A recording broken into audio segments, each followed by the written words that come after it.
ஒரு முறை ஒரு அழகான கிராமத்தில் ஒரு சிறிய எள்ளு பயிர் மற்றும் பெரிய புளிய மரம் இருந்தன.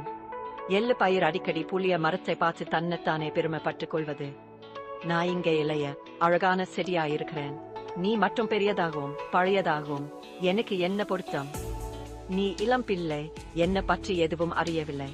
நம் வாழ்க்கையின் முறை வித்தியாசமாயிருக்கலாம், ஆனால் நமக்கேற்ற வேலைகளை நாம் செய்ய வேண்டும். நாள் கழிச்சு கடுமையான புயல் வந்தது. அடர்ந்த காற்று எள்ளு பயிரின் மீது வீசியது. எள்ளு அப்படியே பயந்து போனது.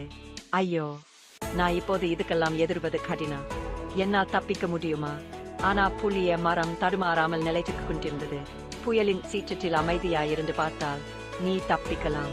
ஒவ்வொரு வாழ்க்கையிலும் சவால்கள் வருகின்றன, அவற்றை தைரியமாய் எதிர்கொள்வது அவசியம். புயல் கடந்த போது எள்ளு பயிர் அடிமட்டமாக வழுந்து முறிந்தது. ஆனா புளிய மரம் தன் வேர்களை பதிந்து வருகிறது, வலிமையாகவும் செழிச்சு நின்றது. நீ உண்மையாயிரு